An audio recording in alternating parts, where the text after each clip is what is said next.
ಲೋಕಾಯುಕ್ತ ತನಿಖೆ ಚುರುಕುಗೊಂಡಿರೋ ಬೆನ್ನಲ್ಲೇ ಸಿಎಂ ಸಿದ್ದರಾಮಯ್ಯ ಇಡಿ ಸಂಕಷ್ಟ ಅವರಿಗೆ ಶುರುವಾಗಿದೆ. ಮುಡಾ ಹಗರಣದ ಮೇಲೆ ಇಡಿ ಕಣ್ಣಿಟ್ಟಿದ್ದು ಯಾವುದೇ ಕ್ಷಣದಲ್ಲಿ ದಾಳಿ ನಡೆಸುವಂತ ಸಾಧ್ಯತೆ ಇದೆ ಎನ್ನಲಾಗಿದೆ. ಸಿದ್ದರಾಮಯ್ಯ ವಿರುದ್ಧ ಇಡಿ ಕೇಸ್ ದಾಖಲು ಮಾಡಿಕೊಂಡಿದೆ. ಈಗಾಗಲೇ ಪಿಎಂಎಲ್ಎ ಪ್ರಕರಣವನ್ನು ದಾಖಲು ಮಾಡಲಾಗಿದೆ. ಸೈಟ್ಗಳ ಮೂಲಕ ಹಣದ ಅಕ್ರಮ ವರ್ಗಾವಣೆ ಆಗಿರಬಹುದು ಅನ್ನುವಂತ ಶಂಕೆ ವ್ಯಕ್ತವಾಗಿದೆ.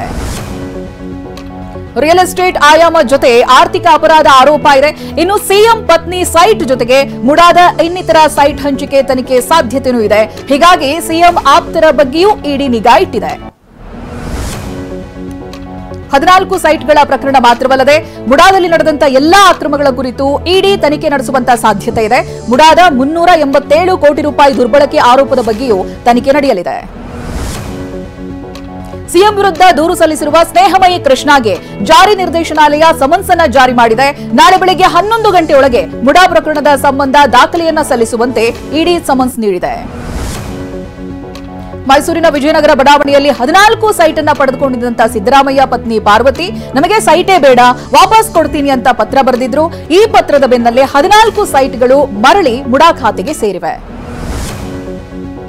ಸೈಡ್ ಹಿಂದಿರುಗಿಸಿದ ತಕ್ಷಣ ತಪ್ಪು ಮಾಡಿದ್ದಾರೆ ಅಂತಲ್ಲ ಸಚಿವ ಮಧು ಬಂಗಾರಪ್ಪ ಈ ರೀತಿಯಾಗಿ ಹೇಳಿದ್ದಾರೆ. 136 ಶಾಸಕರು ಸಿಎಂ ಸಿದ್ದರಾಮಯ್ಯನವರ ಜೊತೆ ಇದ್ದೇವೆ ಅಂತಾನು ಹೇಳಿದ್ದಾರೆ. ಸಚಿವ ಕೆಎನ್ ರಾಜಣ್ಣ ಸಿಎಂ ಸಿದ್ದರಾಮಯ್ಯನವರು ಯಾಕೆ ರಾಜೀನಾಮೆ ಕೊಡಬೇಕು? ಮರ್ಡರ್ ಕೇಸ್ನಲ್ಲಿದ್ದವರು ಕೇಂದ್ರ ಮಂತ್ರಿ ಮಂಡಲದಲ್ಲಿದ್ದಾರೆ, ಅಂತವರ ರಾಜೀನಾಮೆ ಯಾಕೆ ಕೇಳ್ತಿಲ್ಲ ಅಂತ ಪ್ರಶ್ನಿಸಿದ್ದಾರೆ. ಮುಡಾ ಕೇಸ್ ತನಿಖೆ ಚುರುಕು ಪಡೆದಿರುವ ನಡುವೆ ಇಂದಿನಿಂದ ಸಿಎಂ ಸಿದ್ದರಾಮಯ್ಯ 2 ದಿನಗಳ ಮೈಸೂರು ಪ್ರವಾಸವನ್ನ ಕೈಗೊಂಡಿದ್ದಾರೆ. ನಾಳೆ ಮೈಸೂರು ದಸರಾ ಉದ್ಘಾಟನೆಯಲ್ಲಿ ಸಿಎಂ ಭಾಗಿಯಾಗಲಿದ್ದಾರೆ.